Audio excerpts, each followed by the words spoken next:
Okay. So yes, the most. So I just want to say this one little thing about people taking a shot at other rumor people on Twitter, which I've been so it's funny because it always at this time of year usually there's always like one like hockey insider type dude or something like that, and this year for the first time there really isn't that. Like there's not like that guy. This Oh, he's there. he's there. I'm yeah, but whatever. I mean, there's usually somebody new like every year who tries to like come through this whole the muck of everything. I think that Twitter's just completely.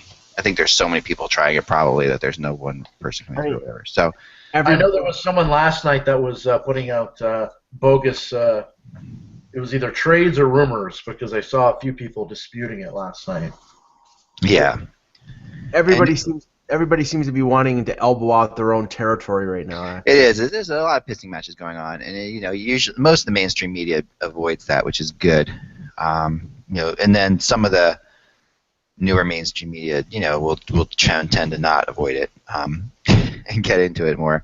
But that's fine, too. But it's always to me the real amateur hour in the trade rumor world is when people start just saying like that another rumor put out by somebody, in the mainstream media is just completely wrong, because why that's amateurish is because first of all, I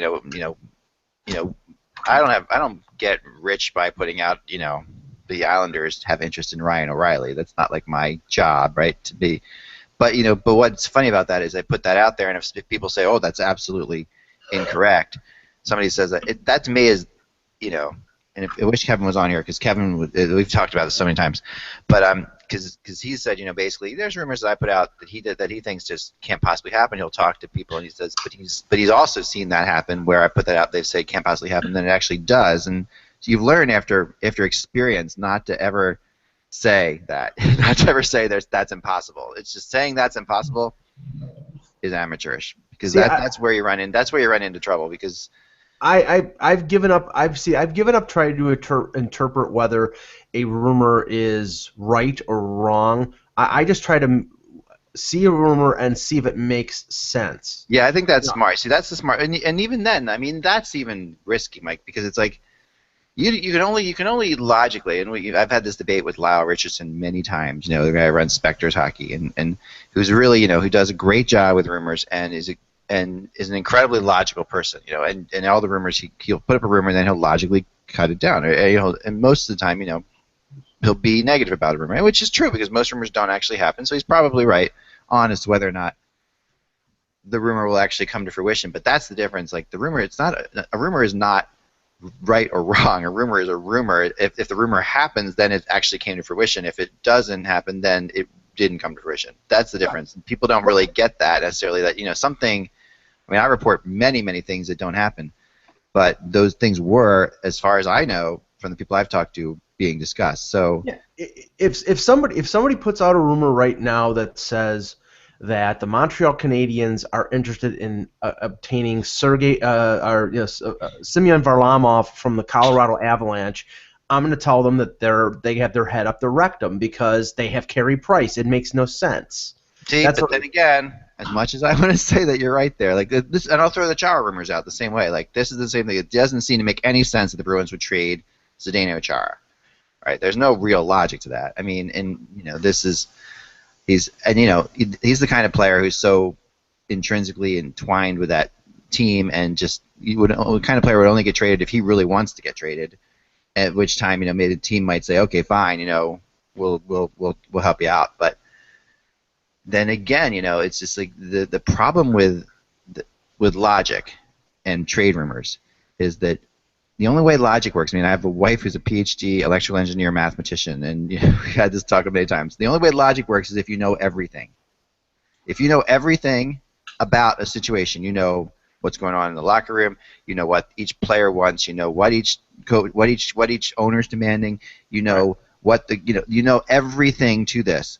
Then you can apply logic to it and say yes or no that makes sense. But if you don't know one thing, and chances are you don't know one thing, or or maybe 12 things, because there's so many factors that go into these trades sometimes. Right. Then you can't apply logic to it. you can only sit there and say, okay, this is what it is, and what you can do is you can analyze it. You can say that sounds like a terrible trade for this team. That sounds like a good trade. That's fine. I've never had an issue with people analyzing. Right. Should the Islanders go after Ryan O'Reilly?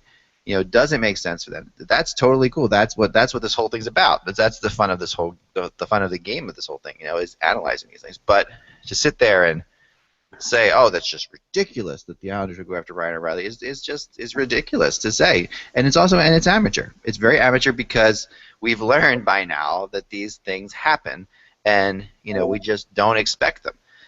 And so you end up sure, you can 99% of the time look right by saying something that a rumor is false because 99% of things don't occur. You can look right, but the one time you look wrong, it's like to me that's something. There's something to it. So it's a kind of a specious argument in many ways, but the whole thing of it is that there's a definite. You can tell the difference between the professionals and the non-professionals in this business sometimes this way. And you'll never see me go after a rumor by anyone, and say, even a crazy rumor by by somebody who I don't even know on the internet. I don't know who that person knows. I don't know who they're talking to. I mean, there's so many people on Twitter who maybe know one person. Maybe this person knows one agent who happens to know some player involved. So I don't know who he knows. So I can't sit there and tell you that rumor is false. All I can say is whatever. It's like I could talk to people and they can tell me, well, they've never heard that, and I could say that's fine. But that's just my little 2 cents on this whole rumor game. It seems like I write a blog about it every year, so I thought I would talk about it instead. Yeah, I mean, it makes sense. I kind of learned my first year being around the team that chasing 95% of rumors tends to be fruitless. You'll hear this, and then it's like. You're like, oh yeah. By the end of it, you're trying to get jaded and trying to be cynical about it because you understand there are so many moving parts and there are so many people that do talk, just whether it's casually or there's a bit of truth to it. You know what I mean? So that's one thing.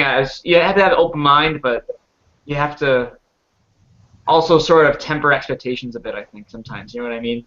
Well, that I think is the big problem, Ty. I think you nailed it on the head there because I think the real reason people get pissed off at rumors is because they get their hopes up on things. And they hear something like, "Oh man, that sounds great," and then they get their hopes up. And I totally get fans. What was that, Josh? It sounds like Leaf fans. No, but it's everybody. I mean, it's completely everybody, and I have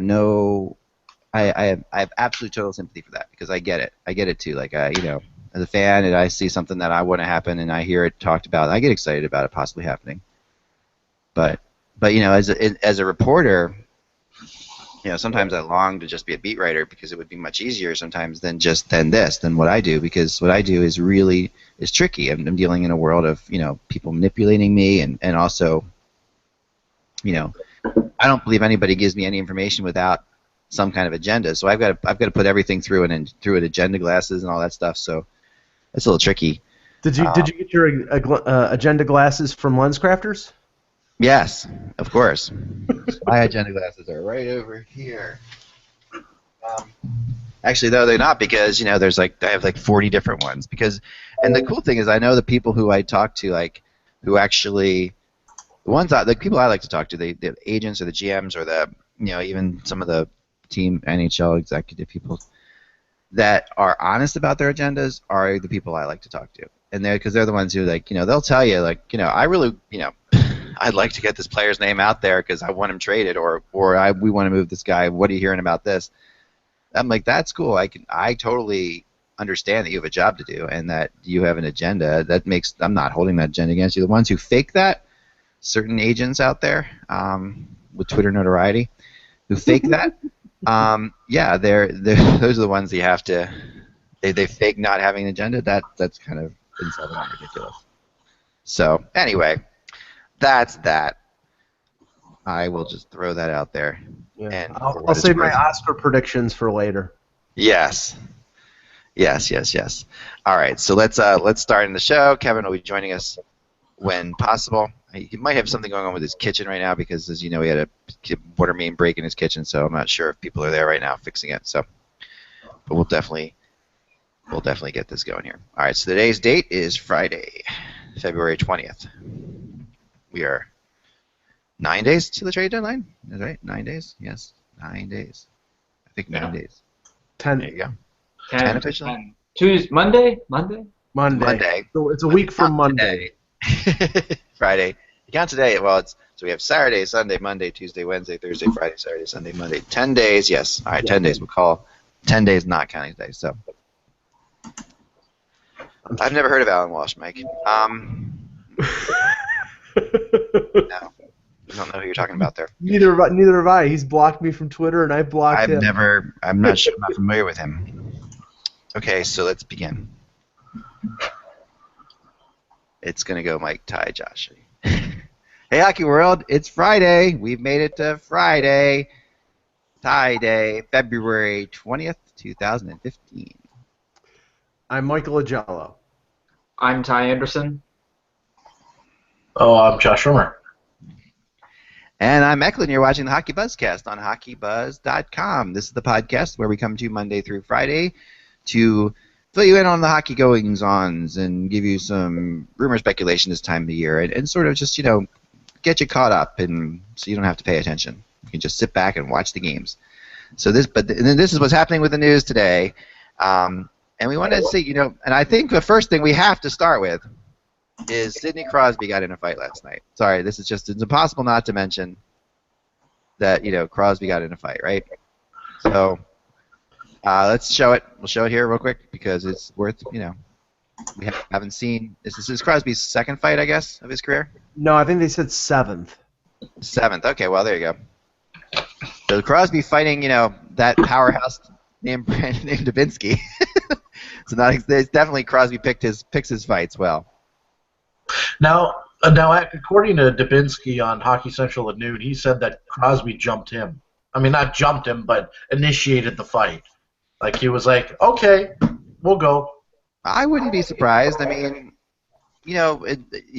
Crosby's is a, he's not exactly a wimp. I mean, Crosby's is a physical player. Well, not exactly a fighter, but a physical player, Mike. If that's the case, then I think that's an expression of the Penguins' frustrations lately because they haven't been playing well. They're sort of slipping in the standings a little bit. Crosby is not having the best of the offensive years, although I would take his offensive statistics if I were most players in the NHL. I mean, I just think it's probably a little bit of frustration now. They lost to a team in Columbus who doesn't have Bobrovsky, who's near the bottom of the NHL standings, and 1-1 tie going into the third period. And I think it was Dubinsky that scored the shorthanded goal late in the third to give Columbus the 2 points. So yeah, I mean, I don't mean to take deference here with Crosby, but am I echoing? Josh, is that you echoing in? I don't think so. All right, let's see. I'm not echoing now. That's better. Cool. So not to take difference, but when I watch this, it looks as if Dubinsky maybe goes after Crosby. It's hard to tell. Yeah, I mean, Dubinsky jumps on top of Crosby, pulls his helmet off, and then Crosby drops the gloves. We don't know. Yeah, I don't think we should put a lot of meaning into the reason for the fight. I'm just saying that, I mean, right now it seems that Pittsburgh is. I mean, all in all, they've had a pretty good year under Mike Johnston. The direction of the team has been okay, but they've had the problems with the mumps. They've had problems with injuries. They made the Perron deal, and that seemed to turn them around a little bit. But now, a week and a half before the deadline, a lot of problems are popping up, and now, I think that Jim Rutherford has to explore his options with 10 days to go to see whether he can get himself another forward, whether he can get himself a defenseman, or whether those small additions at the deadline, just mask the problem that's with the Penguins right now. Yeah. I wanted your opinion on this too, Ty. Like this, Penguins remind me a little bit of the Bruins this year, and there's a little bit of apathy maybe going, or I don't know if that's the right word, ennui maybe. There's just a certain amount of I don't know.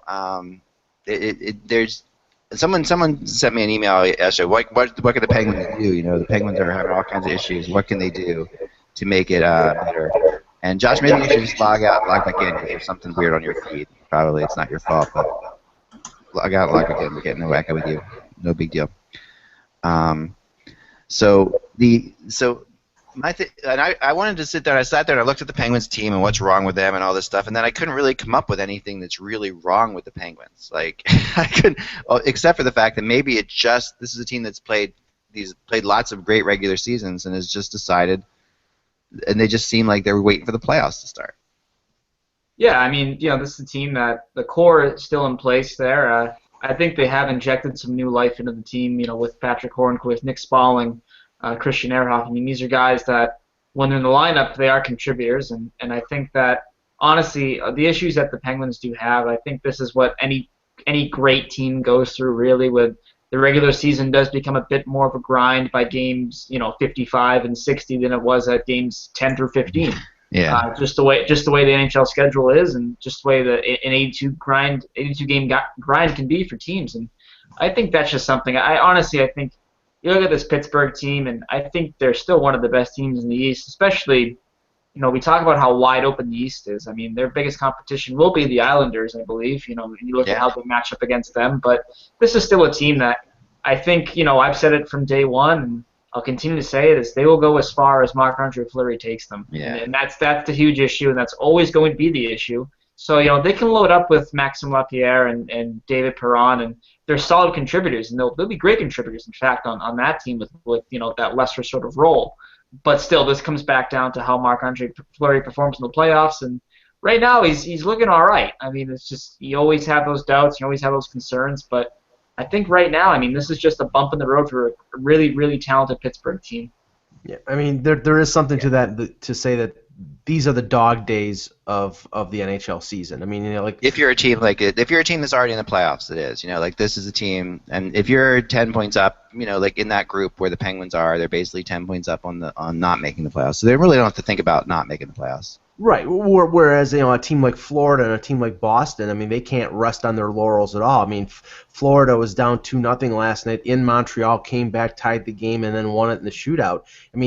Every game is a playoff for them right now. With 25 games left to go in the regular season, they're going to have to, treat every game with importance, because every point is going to count towards the end of the season. Whereas Pittsburgh, it would have to be a Maple Leafs-like mega collapse in the last month and a half for them to miss the playoffs.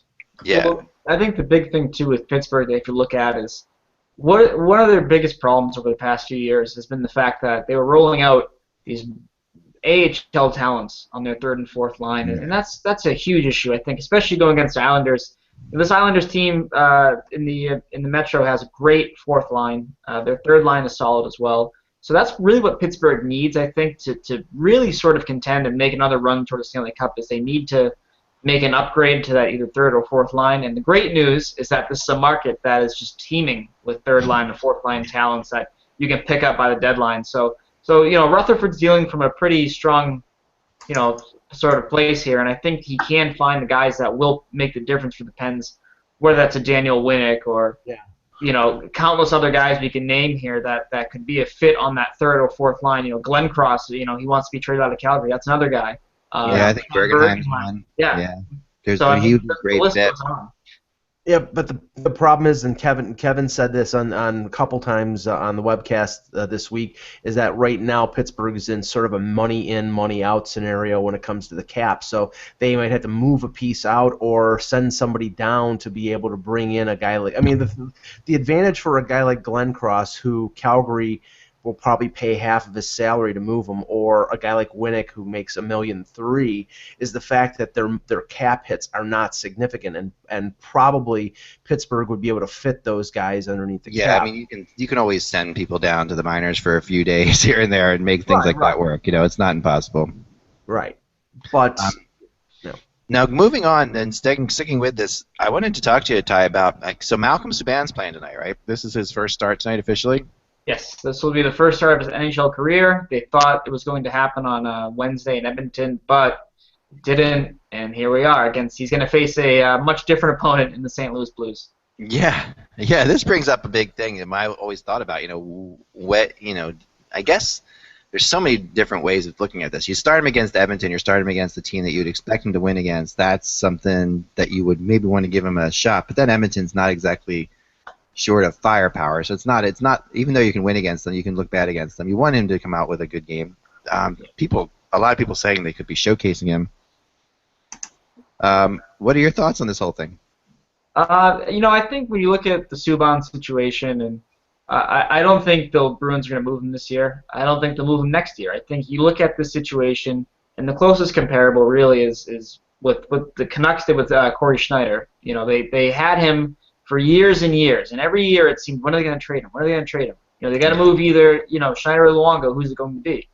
And Mike Gillis didn't move Schneider until he felt that he had the maximum value, Right. on the trade market. And I think that's a big thing for the Bruins, that if Malcolm is not a part of this team's future, they're not going to move him 2 years into his professional career. That's just, on a goaltender, that's silly.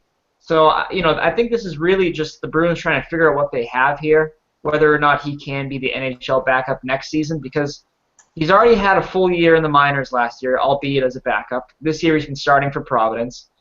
So naturally you think that, all right, maybe you see what he has this year. He finishes the year down in Providence maybe, and then he starts working his way into the NHL mix next season.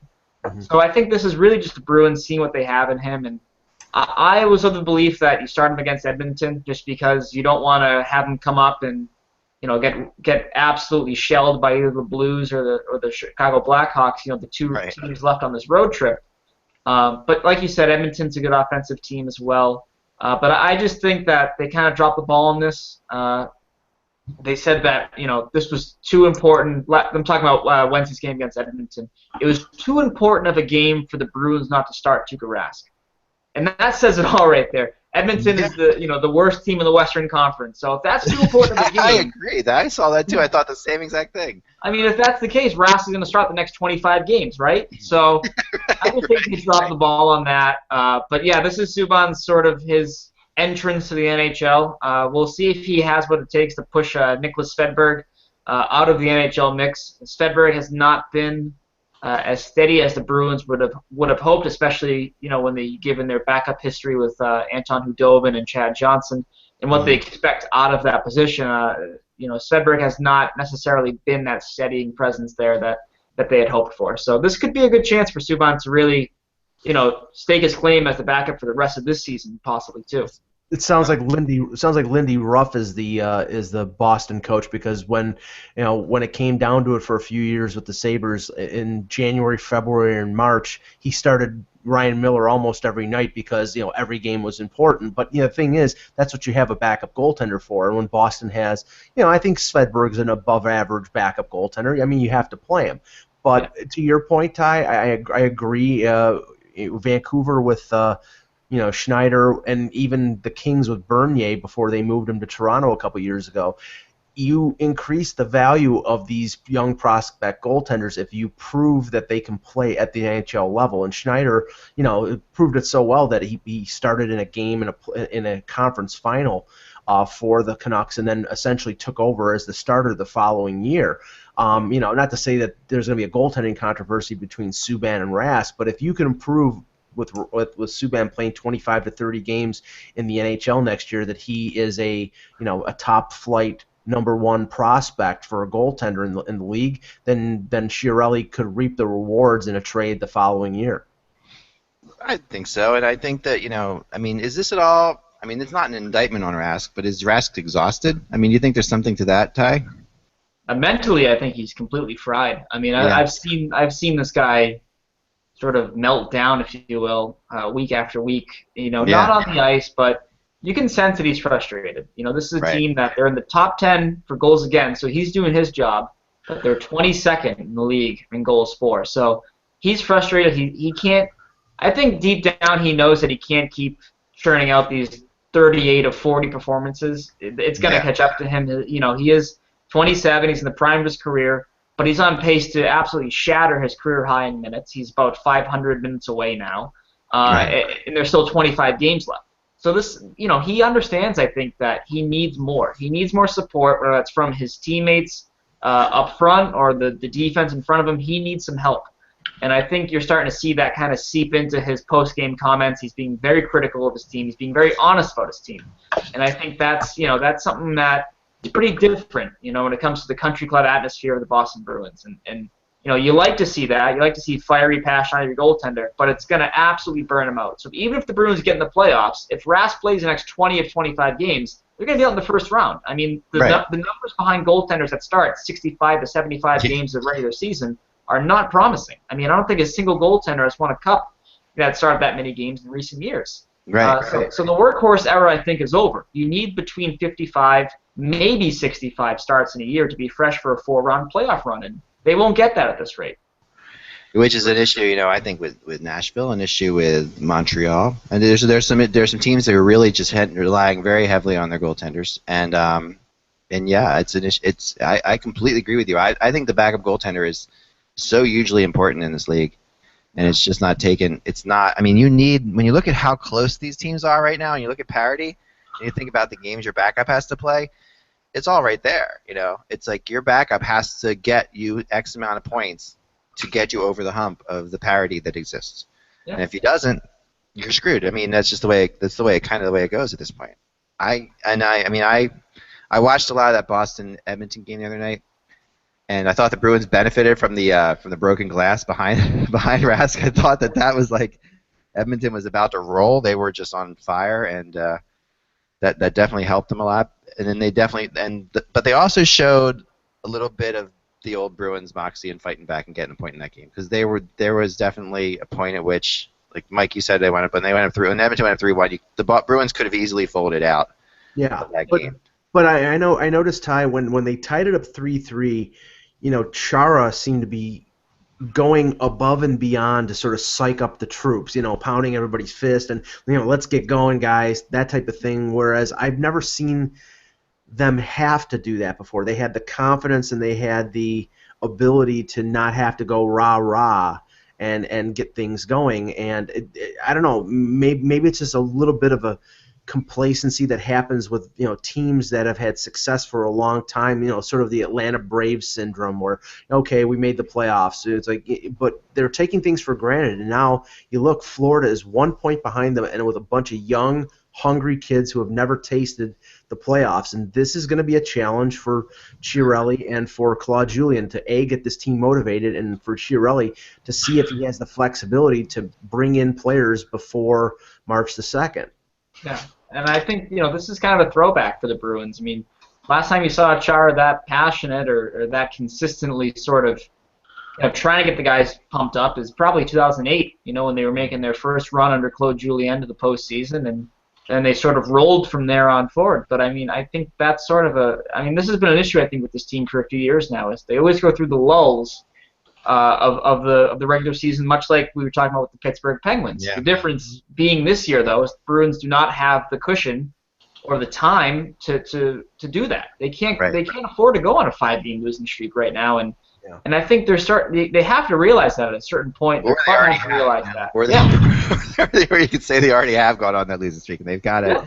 Right, even in 2011, I remember they were in a slump, and then they had a game against Dallas where there was a big brawl. It was Steve Ott was running rampant at the TD Garden, and that sort of spurred them along. I think there was some comment by Andrew Ferentz after that game or right around that time, and then they started on their real winning streak and then carry that into the playoffs. But yeah, they seem to have these lulls, and then they seem to snap out of it. So maybe a trade, or maybe something being said. Maybe that was what was behind Cam Neely's comments to Kevin Paul DuPont in the last couple days. They're searching for that one thing that will snap this team out of it. Yeah. And I think you look at the East, and this is a Bruins team that if the matchups favor them, they can still run. They can make a deep playoff run. I think you look at like 2012, the New Jersey Devils. The matchups went their way the entire postseason. Yeah. And that's why they got there. I mean, it's if you get the bounces and you get a team that you match up well against in the first round, you have a goaltender that can steal you a series. We've seen that. You have an offense that has guys that have some pretty good playoff resumes, and Patrice Bergeron, David Krejci, Brad Marchand, a few others. And then you have the defense, I think, that can round it into form if it gets a slight addition to that middle pairing. I think that becomes a much more stable defense. So they have, one or two moves, and the Bruins could be back in the driver's seat of the Eastern Conference, and they could be a team that somebody sleeps on and gets bounced by them in the first round. I agree, and I said it yesterday too. And I'm a Canadian. I grew up a Canadiens fan, as you know, but I just have a feeling that if Montreal were to finish first and Boston were to finish eighth, that Boston would win that series. It's just a bizarre, because we've seen this so many times, right, the other way, that it just feels like this Montreal team has overachieved all year, sorry, and this Bruins team has underachieved. And I could just see that series. To me, and I look at the Bruins schedule we looked at the other day, I really feel that these next two games are the huge part of it. Like, I mean, you got St. Louis and Chicago, and that really tough games. Yeah. And if they win those two games, they're in the driver's seat and they're in. If they lose these two games, then they're in a race. They're in a battle for their lives. I think that I really feel like it feels like because after this, it gets a lot easier for them. The schedule gets a whole lot easier. They play a lot. They play a lot at home. Well, they play Florida 3 more times. Right, and I think that favors them. I do. I think because if those two go head to head, I really think I'll go with the experienced team in that, and especially when the playoffs are on the line. I think that the Bruins know what it takes in that situation. I do too, but the great equalizer is Luongo, and Luongo has played very well this year. I mean, yeah, but the Bruins also knocked him out of a Stanley Cup final, so let's not forget. I mean, the Bruins have played Luongo before. I know. Pressure situations, and Luongo's been amazing and was absolutely incredible last night. But it was 2 nights ago. I'm thinking of 2 nights ago. Yeah, or no, was it? Yeah, a couple nights. Yeah, 2 nights ago that I saw him play a couple nights ago where it was against St. Louis. Luongo literally kept them in that game when there was no reason to be in that game. But yeah, and what I want to see is this. I want to see because what we saw this past weekend, we saw the Penguins going to Chicago and play a really tough game. And this is the Penguins team we've talked about. They're down, but they're going to Chicago, and now they're playing again like in a situation where they can feel like, okay, this is a tough game for us. They can't be bored when you win plays against the Chicago Blackhawks. It's a real big game. You're not just playing another, game against the Canadiens or Sabres or whatever. You're playing the Blackhawks. Now and the Penguins showed that they're for real. I mean, that was a heck of a game, back and forth. Then they come out and they pitch an absolute terrible game last night. But that goes back to now you're playing Columbus on a Thursday, and not playing on NBC on Saturday against the Blackhawks. So these two games, St. Louis tonight, Chicago on Sunday at 3 o'clock on NBC, just like basically the same scenario the Penguins were in last week. Yep. This is it. And if they come out and are in these games and these games are close, then I'm all for it. I think that they'll run with it. If they don't get any points out of those games, then it's a battle. But and even though their schedules, I still think they come out ahead. I still think they're the team that makes the playoffs. But I just don't, So yeah, we are going to get on to rumors here. I appreciate those asking. But a couple of quick other things, real fast, because there were some interesting things. I really have to talk a little bit about that game last night between the Predators and the Islanders. I mean, that was just a heck of a game, and it's funny to think about the Predators and Islanders as a Stanley Cup matchup, possibly. But we're sitting and watching this game, and it would be a hell of a series, Yeah. And the Islanders showed last night something that just really completely, they showed how for real they are. I mean, the Islanders came out and really kind of dominated the Preds at times, looked really good, and something that somebody pointed out to me, something that's incredible about the Islanders is that they've gone to overtime 13 times this year, overtime or shootout 13 times, and have come out winners 12 of those. That's serious, that's 12 points there that they don't. There's 12 extra points that they don't necessarily have if they don't come out with those points. Can you name the only team that beat the Islanders in an overtime this year? The Buffalo Sabres. That's right. Mike's right. You got that. You nailed it. Sabres, who beat the Flyers last night in overtime? What might have in what might have been the most debilitating and really like crushing blow to the Flyers' playoff chances. Yeah, that game was 3 hours that I'm not going to get back in my life. It was. I can't tell you like the amount of texts I got from people at the games. Like one was just longest game period ever. It just felt like that was it. That's how it felt. On the Islanders and the Preds, because I watched some of that game as I was doing my scanning last night. For those who say that there is no benefit in having the number 1 pick, look at the Islanders and look at John Tavares, because that guy is a beast, and he was last night. I mean, he scored a real nice goal. He is a dominant player, and you can't. I mean, you cannot argue against the benefits. If you're at the top of the draft and you get the best player in the draft, Aaron Ekblad, it looks like he's going to be a really dominant defenseman. Stamkos is Stamkos. John Tavares last night again. I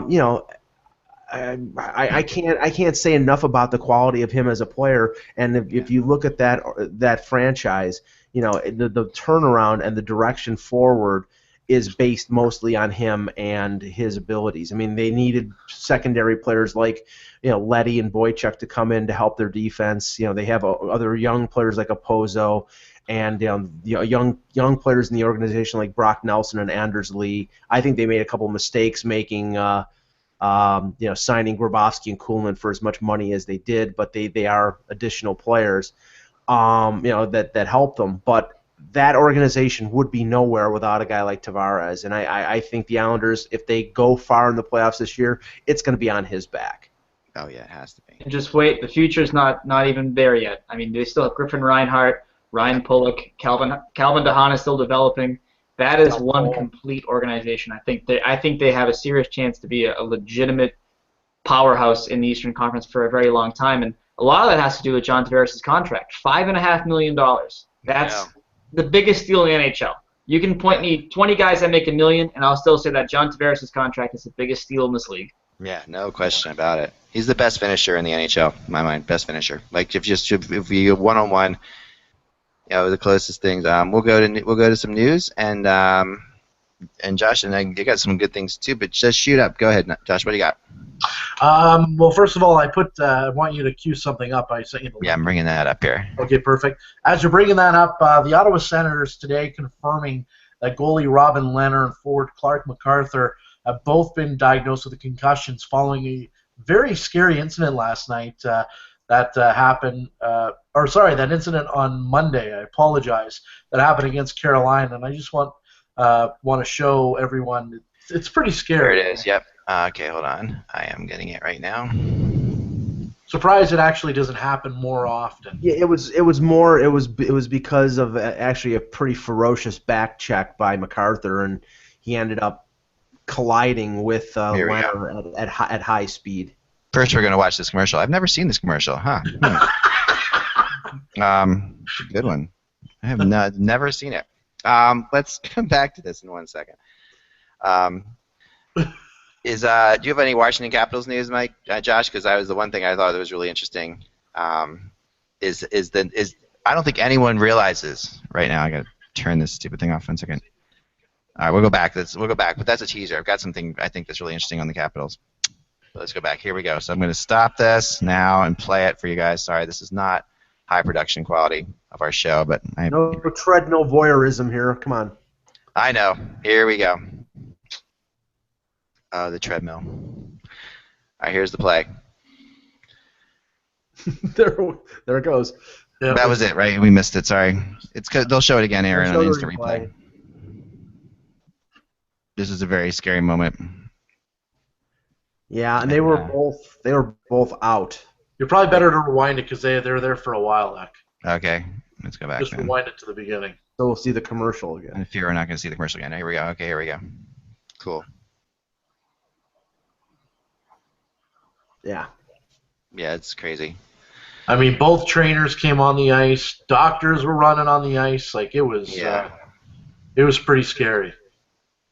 No, very, very scary. So what's the latest with this situation? Both guys diagnosed with concussions. No word on the severity of the concussion. but they're not speaking much about it. Just the fact that they have been both diagnosed with concussion. So my guess is it's probably going to be a little while because they both collided pretty hard. And I mean, how fast was MacArthur skating? Probably 15, 20 kilometers an hour, would you say? And I'm telling you this much, yeah. If you're an NHL player on either of these teams, why would you even play again this year if you've got a concussion? Like at this point right now, you might as well. It's so much. It's so unsafe to come back with. You just should just sit out the rest of the year.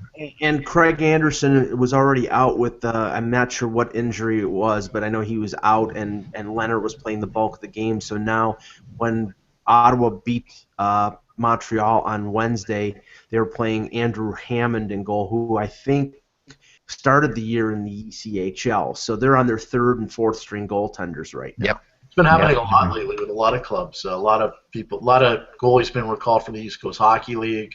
Yep. CHL, it's been unreal. Still Nashville sits with out making a trade for a backup. Go ahead, continue, Josh.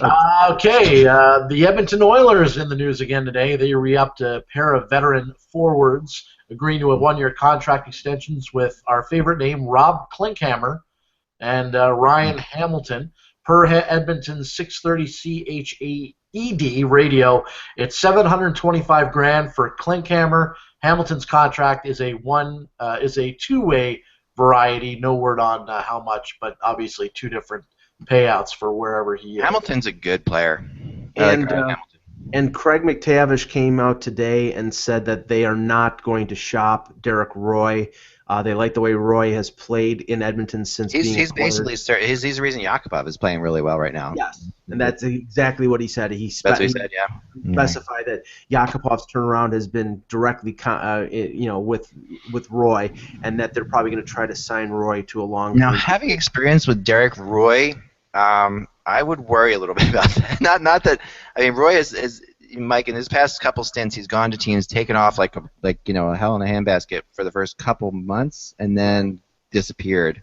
Well, it depends on how long of a term you give him. And he's such an exciting player, and at one point in Buffalo was really underrated for what he was.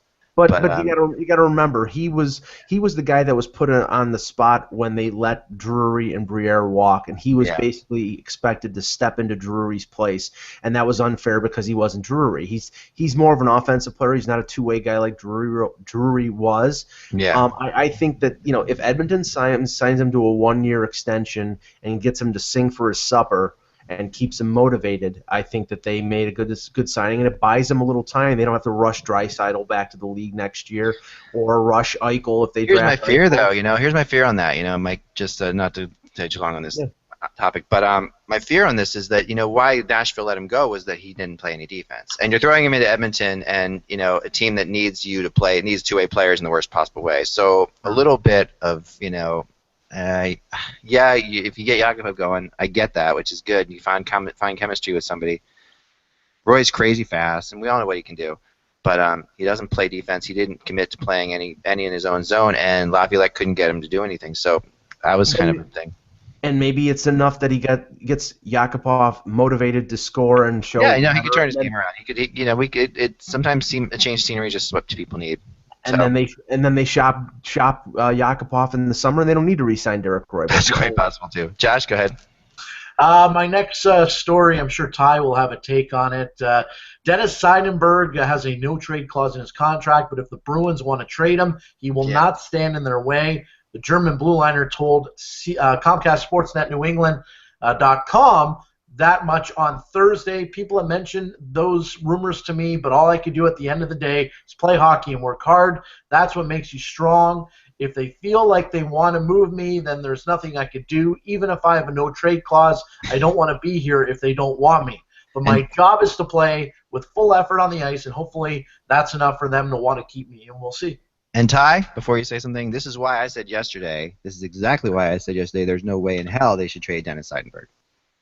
Yeah, I mean, he's a guy. I mean, he's one of these guys that is a heart and soul type player. Yeah. The biggest problem is that he's 33 years old. He's coming off a knee reconstruction, last season, and these guys, players of his, ilk, tend to break down over time. So if the Bruins think they need to get out of that contract in order to pay Torrey Krug or Dougie Hamilton, it's kind of Yeah. a tough sell, I think. And one of the big things for Seidenberg is that his family's here. He lives in the off season. In the off season, he lives in New Jersey. But he does like the area. His kids go to school here, obviously. And that was a huge part of the no trade clause to begin with, is that he wasn't a huge fan of uprooting his entire family during the school year. So we'll see. I mean, if the option on the table, I think in the return is worth it. The Bruins really have to consider it. Right. Yeah. Okay. Josh. Sean Bergenheim has practically been collecting dust as a healthy scratch lately, but it sounds like the Florida Panthers might be close to finding him a new home. In the latest edition of TSN Insider Trading, Pierre LeBrun and Darren Dreger provide some interesting details, including the strong possibility that he may be moved by this coming Monday. Let's run down really quickly what they said. The Winnipeg Jets, Vancouver Canucks, and to some extent the Canadiens rank among those interested. The asking price may very well be a third-round pick, which LeBrun notes is something the Canucks lack in 2015. Winnipeg has some interesting pieces they could float in deals, some depth of defensemen, as well as the rights to current KHL forward Alex Burmistrov. Yeah, there's other teams on that list too that I would say that I'd add to that list, including the Pittsburgh Penguins, who definitely have interest in Bergenheim, and the Tampa Bay Lightning. So you can throw them back in there too, where he had his most success in the playoffs as well. So if I was to, right now my rumor chart has him. I think if it doesn't, I was going to change it earlier right before the show, and I might not have changed it. I have him. I think my favorite right now would be Winnipeg actually, but I think that Pittsburgh would be close second there. Well, with the injury to Perreault, they're saying that the Winnipeg will be adding a couple forwards. I think the main key here, like with most of these deals, is how much money is Florida prepared to retain on this salary to make the deal worth their while to get an asset back. If they maintain 50% of the salary, then they could get that third-round pick, maybe even more. But if they want somebody to take the entire amount of the deal, they'll be lucky to get a fifth-round pick. Yeah. And I think it'd be crazy to trade him to anybody in the East that they could match up against in the first round, because that's just got bad news written all over it, I think, to be honest. I agree. I think that, and I don't think that, and also when a guy has to be traded, you usually try to get him far, far, far away. I think they're going to move him out of there. I agree.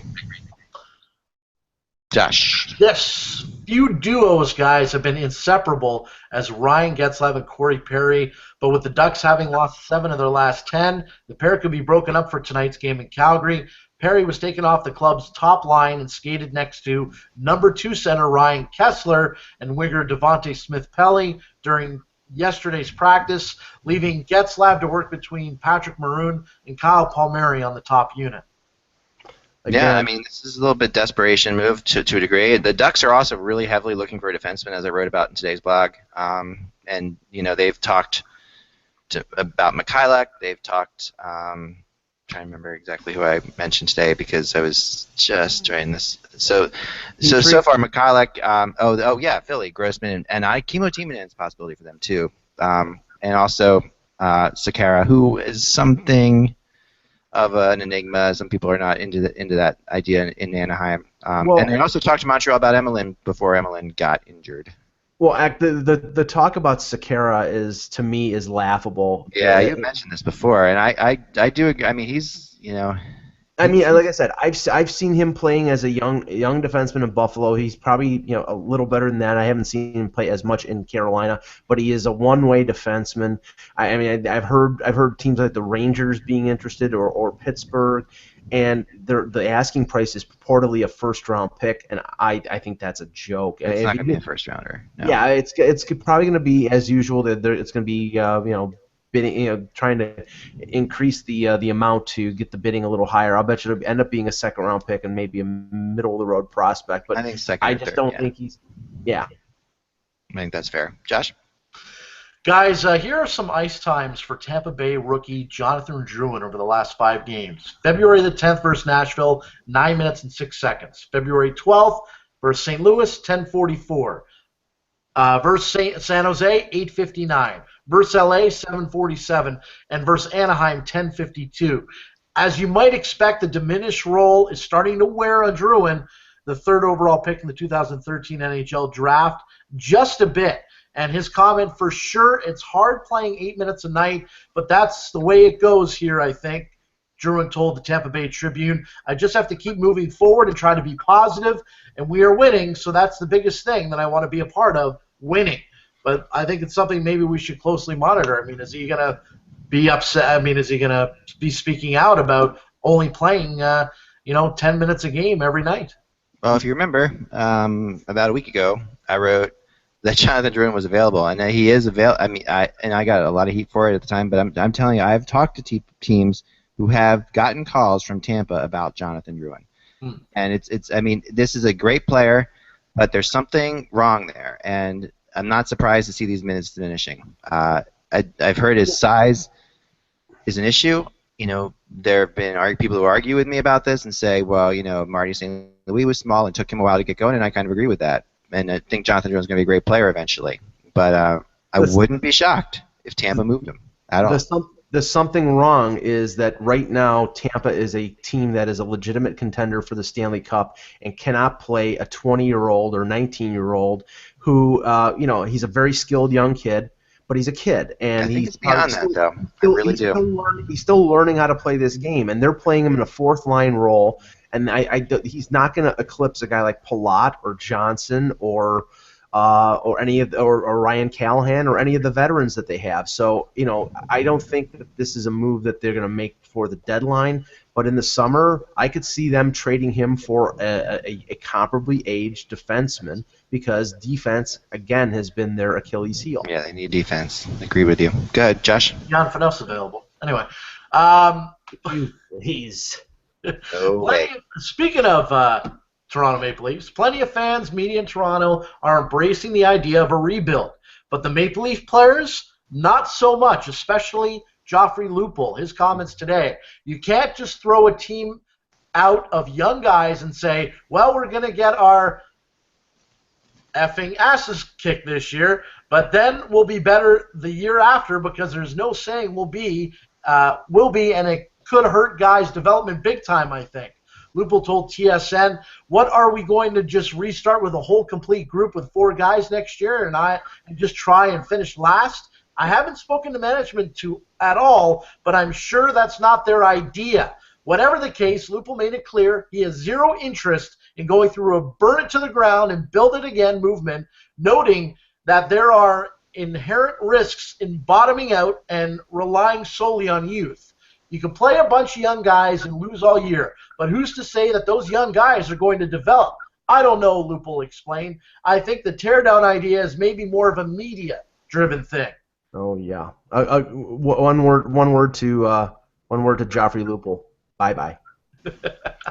But no, honestly, the fan base. There have been polls. The fan base is 85 to 90% behind a rebuild, a tear down, a. But that's not why you should do it. No. But the organization has determined that this is the best course of action. Kyle Dubas, their assistant general manager at a function that happens every year called the Conn Smythe Dinner, earlier this week said, we are going to tear this thing down and build it up from the bottom up, and that is our plan. And it doesn't mean that they're going to dump the players that they have for nothing and go through the word that was used in an article last week was scorched earth. That's not what's going to happen. What's going to happen is they're going to trade the players that they have, as many as they can, within reason, for value, for what they can get.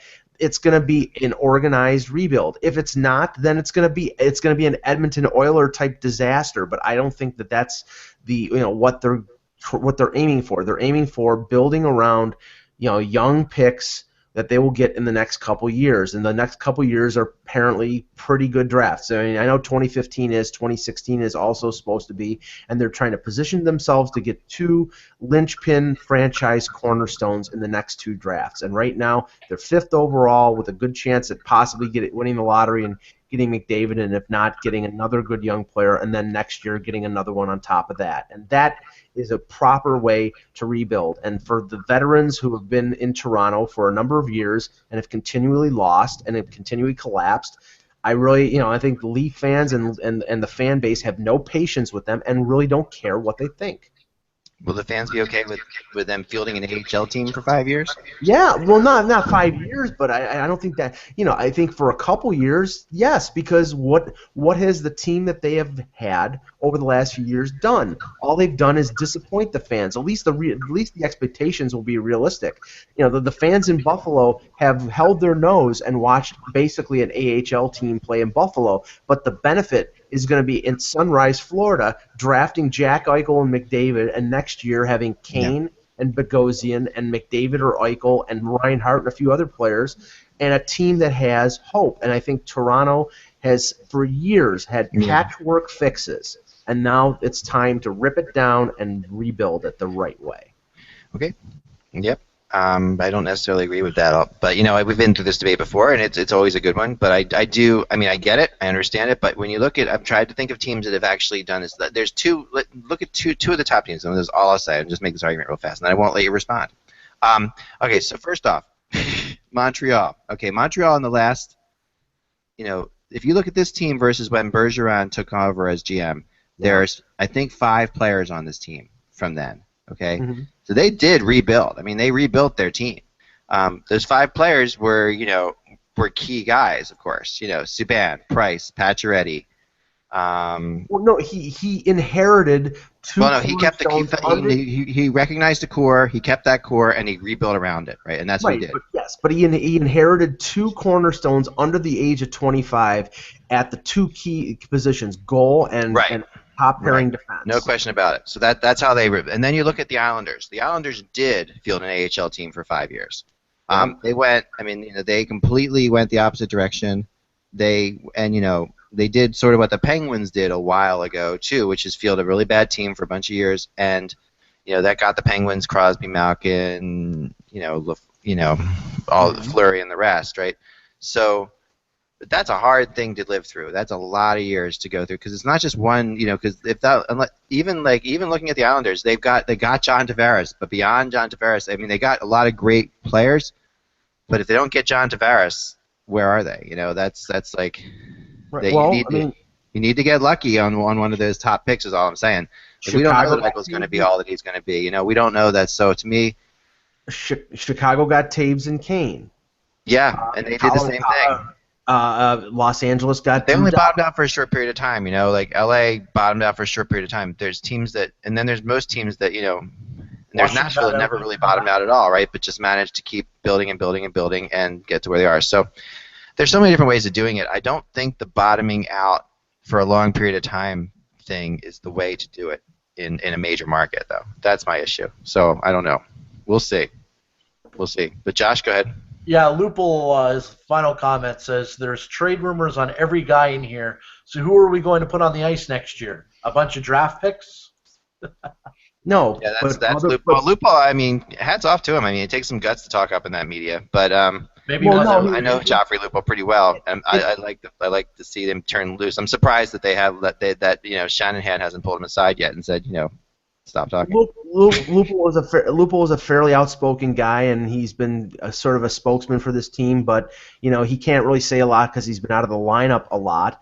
And the point is, he may be as untradeable as David Clarkson because of the fact that he's been out so much. So it doesn't really take a lot of courage to say something about him, not wanting to stay or wanting to stay because he may not have any options. They may be stuck with him for another 3 years because his is a tough contract to move. It doesn't take any courage to say something like this in Toronto. No. I don't care if he's staying, or the worst thing for him would be to say that stuff and have to stay. That's like what he doesn't want to do. Ole Jokinen came in after 48 hours and said that the locker room was a cesspool of negativity. But Ole Jokinen knows he's out of there. Lupul, like you said, can't necessarily move. Well, Jokinen's got one. He's going to play 20 games there tops, and that's it. Well, I think what Lupul is expressing here is he knows the direction that the team is going. He doesn't like the direction that the team is going, so he's sounding off. But you know what? I don't think it's going to make a bit of difference because it's not going to make any difference. No question. But I just give him props for saying what he feels because I think that this is what a lot of players feel about these kind of situations. The way that locker room looks at this whole thing versus the way the fans look at it is totally different. And I think it's good to see what the locker room feels about it. I think that's a good thing. I'm glad he's saying something. Josh, go ahead. Sorry. One final thing, guys. Oh, yes. And what is trending on Twitter today? Yes, it's the Maple Leafs. Surprise, surprise. Morgan Riley, today at practice, said positive approach, strong work ethic during tough time was key. You're not here to be a girl about it. Well, guess what, guys? Every woman and girl is very upset right now at his comment, and I totally understand why. Right? I mean, the Leafs could use a Haley Wickenizer for the way they've been playing this year. I just think it's a ridiculous comment, and there's a lot of people that are not happy about Morgan Riley's comment. Talk about much ado about nothing. I mean, Yeah, you know. well, no, I don't think that that's much ado about nothing. I think that you shouldn't go say it's not. Here's my give a bleep-o-meter, and my give a bleep-o-meter says that. No, I'm just kidding. Right. I mean, no, you shouldn't say that kind of thing. Come on, that's ridiculous. You're not here to be a girl about it? Yeah, that's ridiculous. You can't say that. No. I believe I know somebody else in the Leaf organization said something similar to that in a press conference earlier in the year, and it drew absolutely no reaction. So that it's drawing reaction now is sort of a commentary on, searching for anything to jump on right now. I don't disagree there completely. I think that's probably true. So number one thing on Twitter right now, guys. Ty, thoughts on him saying this? It's the bro culture. You know what I mean? Yes. You say those things and you don't understand what you're saying, and it's stupid, and it's you wish you could change it, but most of the time we're dealing with kids that I think athletes that stopped getting a formal education at the age of 17, if not younger. So it's not great, but I can't get outraged every time somebody who is not all that bright, and I don't want to pick on Morgan Riley, but they're not as well versed in the what you can and what you can and what you shouldn't, what you should say. So I think it's not a good thing to say, and he's gonna know, I think, after today that you can't say that kind of stuff, and hopefully the rest of us does too. He's a 20-year-old kid in his second professional season, and yes, he could have said it a much better way, but I think one of the things in Toronto is when you make a mistake verbally, it's going to get exposed. So that's me. Oh well, I don't know. Yeah. No way condoning it, by the way. Just saying that. No condoning it. You got to remember what you're dealing with here, I think, when it comes to these guys. Agreed. Oh yeah, you do it, and especially when frustration mounts like it has in certain situations, and this kind of thing could be said in the locker room, no problem, everyone would be fine with it. When it's said in front of the media, that would be an issue. It's just, and I don't blame him. I'm not mad at. I could say you can't say it. I'm not I wouldn't be pissed off at him saying it. I'm not pissed off at the people who take offense to it either. I think that that's perfectly legitimate as well. So to me, that's how I see it. So people are going to make that. All right, let's do the lottery simulator today. This so far has been pretty interesting. No Kevin Allen today, which makes me fear that we're going to see the Buffalo Sabres, because the only 3 times we've had the Buffalo Sabres win this have been when Kevin hasn't been present for the lottery later. But not the case. Not the Buffalo Sabres today. The winner today is the New Jersey Devils. In the last little bit here. You always laugh at your sound effects. Nice job, Mike, on the sound effects there. The Devils have won twice in this last little bit. That's correct. Meaning, and they don't have they're right in the middle of this thing, right? 7.5% chance, so they're pretty good at a shot here. Could legitimately happen. This would definitely be a boost. Probably not what the NHL wants to happen, but they're I should say they have the 5th best chance of winning this, right? 6th best chance right now, right behind Toronto. So yeah, they've got a shot. The Devils have a shot. So there you go. The New Jersey Devils, which once again, I tell you that if you're buying a jersey, you might as well just go and get your Eichel jersey in Buffalo, because you got an 80% chance of Eichel and 20% chance of McDavid. that's what it comes down to. So, really, McDavid, this is an Eichel town. If the pro shop at the First Niagara Center wants to play it safe, just print up a lot of Mick Eichel jerseys. I know. Eichel's going to be it just really feels like Eichel's gonna be a Sabre. It seems like it's almost almost inevitable. I mean, 80% is pretty good. Well, it's nice when your fallback is a player like Jack Eichel. That's a nice feeling to have.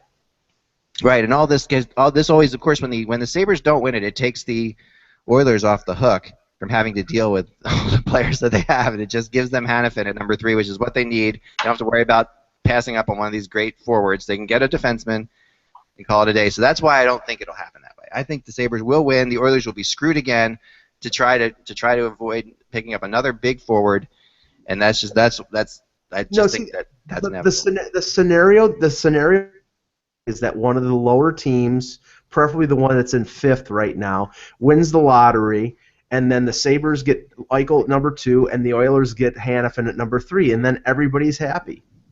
Right. Well, hey.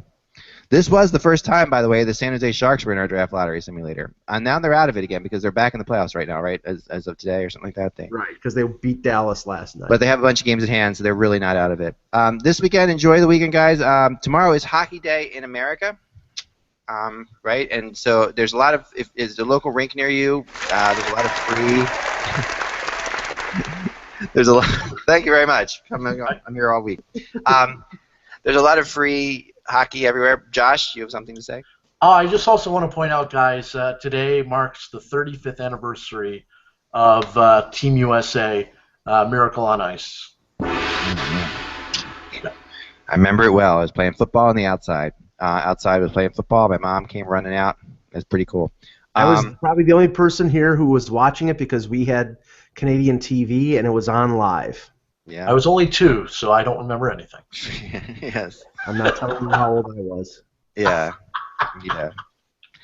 So anyway, that's a good one. The one thing I wanted to mention, is I did before Hockey Day in America. I did want to mention that Nick Backstrom is leading the league in scoring, which I think is something that is really interesting. I mean, I don't know how many times we've had a scoring leader who didn't make the All-Star team. Just throw that out there. Backstrom is leading the league in scoring right now. Was not on the All-Star team. And Backstrom's had a hell of a year and it's really gone unnoticed. So I just wanted to mention that at least right now. We'll talk about it more, so Hockey Day in America, lots of games. I will be at the Flyers Predators game tomorrow, which I think is one of the games that's on all day in this whole triple header thing, which ends, of course, with the big outdoor game in San Jose, which is going to be huge. I mean, usually important game, probably the most important outdoor game as far as standings we've ever seen. And because it's so late in the season for one, but also it's just two rivals both in need of a win badly. So that's going to be a fun one. But if you're near a local rink, there's most of the rinks are doing this play hockey for free day. Definitely go out, get your kids, throw on some skates. Or if you're in the area here, stop by and play hockey in our rink in the backyard for free anytime. So remember, guys, without the buzz, it is just hockey. We will talk to you soon. Have a good weekend.